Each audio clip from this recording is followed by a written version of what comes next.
Upon editing this video, I've realized that I might just need AA because the amount of carbs I have consumed over the past 2 weeks is wild. Like, remember in the last episode where I told you that pita started a panini hyperfixation? Well, this is the beginning. This is the saffron sourdough that I shared the recipe for in the last newsletter. I was inspired to make this after hearing about the benefits of saffron, especially on ADHD. This may not be the best application, maybe, I don't know, but it is pretty. And in my experience, definitely helps, both with my dopamine production and with actually sustaining my body, because if I'm not excited by the presentation of my food, or like it just doesn't sound good, I won't eat. So marble loaf it is.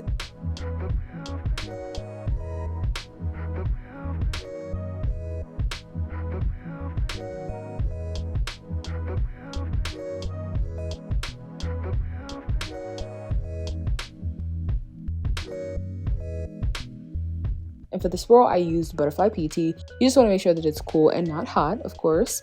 And you know how the rest goes. I won't bore you with the whole process, but if you do want to make your own sourdough, I do have a video on how to make your own starter, and I walk you through step by step of making the loaf. That should be popping up on the screen right now, and I'll also link in the description box below.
I'm the only person who is allowed to cut a fresh loaf because my family is notorious for butchering it. So they got this, but I'm not impressed because first of all, with this, you can only cut slices. I don't want them kind of limitations. I want to be able to use one product for several jobs. And if you're still struggling, this is all you got to do. After you make that initial cut, cutting the loaf in half, lay it on the flat side. Yes, they will be half slices, but you will build muscle memory and then you can do a whole slice. Also, it helps if you just slice it the following day and not like an hour or two after you just took it out of the oven. So if you have that kind of patience, bake them in advance of when you want to eat them. Couldn't be me though, because I'm making a sandwich right now. Starting off with a no tuna salad. I think this is white beans or like cannellini beans. You could also do garbanzo or chickpea. I actually could have did without the cheese, but it was in the refrigerator and I was trying to use it up.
and by my third sandwich, this loaf was already getting old. If your bread is starting to get stiff, paninis are a great solution to that because grilling them brings some moisture. Like if you don't know, I always add about 1 to 2 tablespoons of water to the pan so that there's moist heat to help melt the cheese. But similarly, you can do the same thing by just directly wetting the bread and then putting it in the toaster oven. So that's what I did with this sandwich, which was ridiculously good, by the way. I first made an agave mustard and then added like a peppered deli slice. And by the way, I will put the actual products that I'm using in the description box, just in case you want to try it.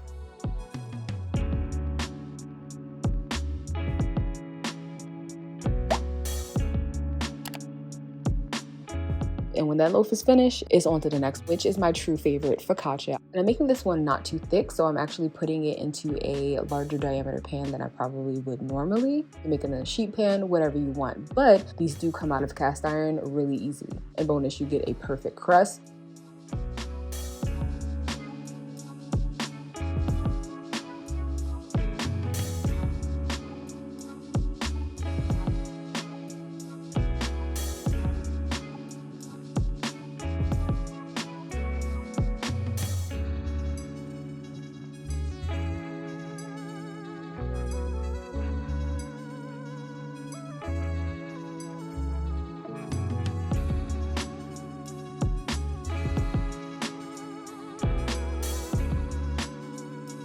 By the way, if you really like my sourdough content, then you usually get sneak peeks of them on Instagram. So you might have seen me post this. And if you want the recipe, it's already sent out in the newsletter. Since y'all been asking for a cookbook for like the longest, I figured the least I can do is give y'all some ideas in the newsletter. And because Squarespace does have a ton of options for sales, like it can be digital content that you can download or like membership exclusive videos where I would say make the recipe step by step so that you can follow along with me.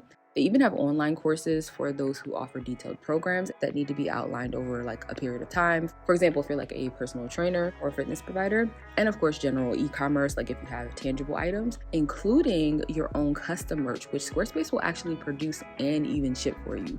And like any good online tool, they offer analytics so that you can get additional information on engagement and how to better serve your clients or your community.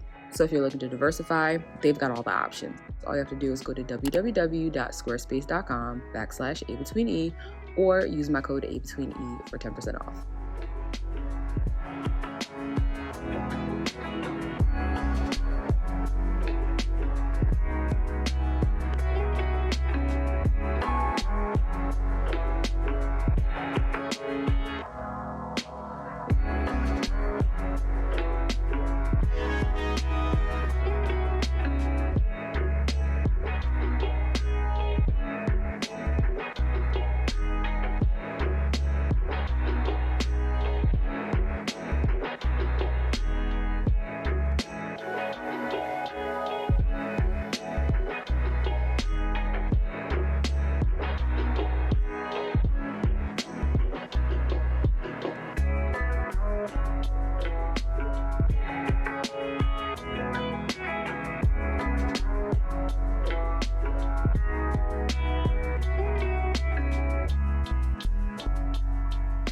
Now, this is an experiment because I do want to eat more whole grains and not just make white breads. So this is a partial whole wheat that I added a bunch of seeds to. Pumpkin, sunflower, just all the seeds. The flavor was 10 out of 10, but I wasn't happy with the rise on the loaf, but I will try again.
As soon as I opened this lid, I knew how the rest of this was about to go. But I really wanted to learn how to make English muffins for my cousin who loves them. However, the dough is just way looser than it should be, which I should have known as soon as I saw the recipe. I Googled the night before, but I was trying to trust the process.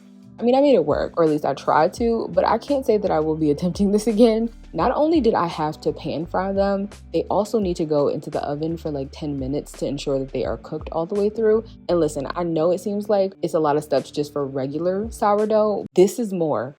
This is way more.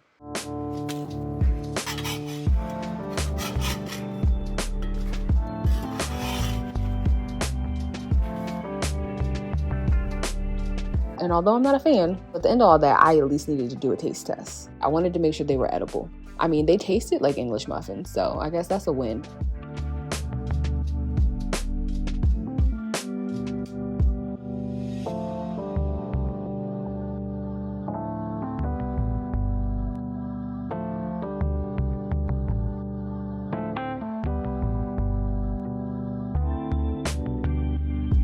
Now, I know I said previously that I don't discard, I just feed when I'm ready to bake, but I've learned that even though I can refrigerate my starter, it doesn't mean that I should. Like, I've noticed that it's just stronger when I don't, which makes sense because the yeast activity slows way down in a cold environment. I have been discarding to the point that this jar that lives in my fridge is now full, so I decided to make crumpets.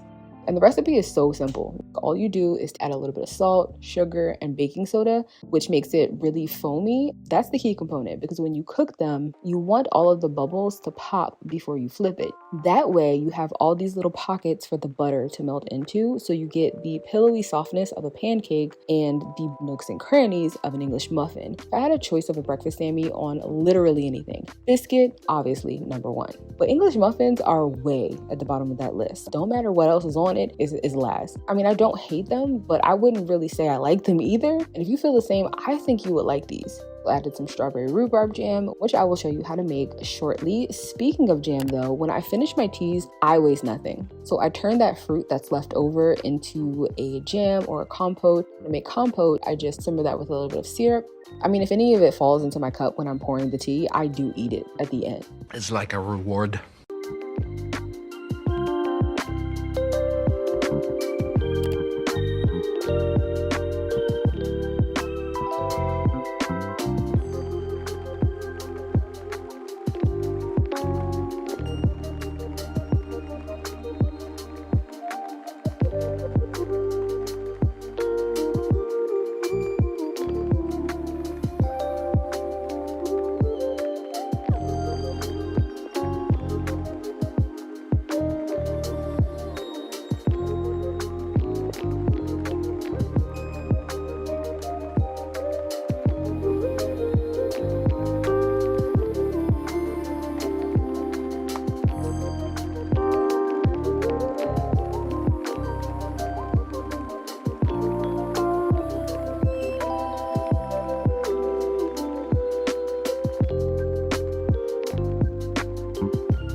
I made some Earl Grey by placing it into a sunny spot. The only thing about sun tea though is when the sunlight moves, so must the jar. So I switched locations for this like twice before placing it in the windowsill.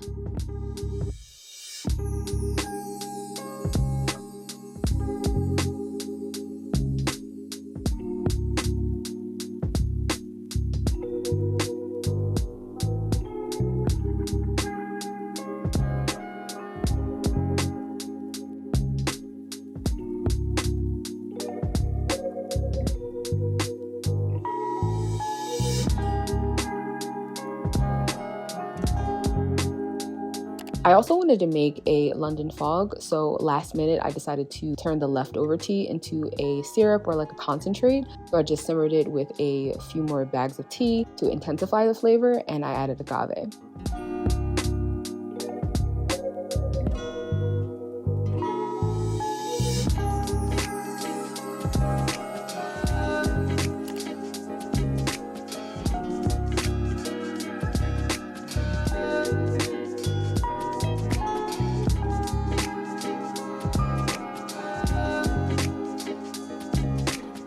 Since my TikTok has been like inundated with Earl Grey green tea lattes, I decided to try it in my matcha, and it's a no for me. I'm sorry. And that could just be because I made it too strong. Like, what I didn't like specifically is that it masked the matcha, and I prefer that my syrups just complement the flavor, you know? Like, tea flavored tea just doesn't make sense to me, but like, if you like it, I love that for you. Won't be me though. You enjoy that.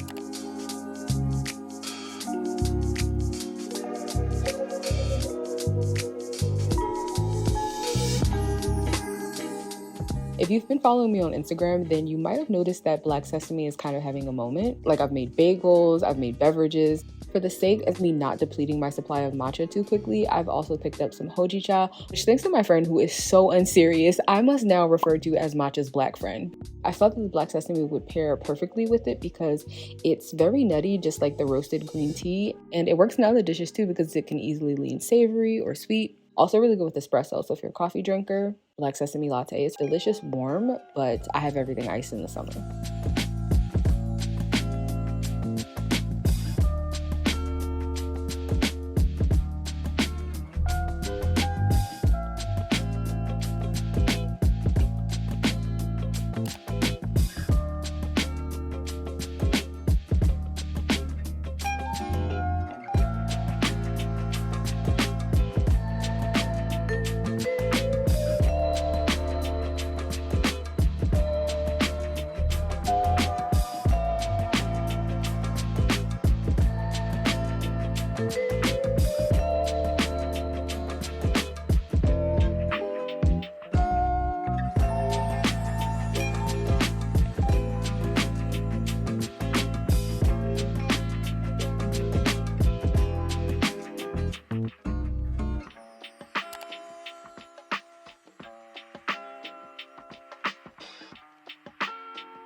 Honestly, this kale was starting to go bad, so it wasn't fresh enough for me to have in a salad. So my go-to when that happens is usually to like blanch it and then turn it into a sauce. And although I probably should have done an ice bath first, just dumped it into a blender with whatever herbs I had on hand, some garlic, lime juice, and zest.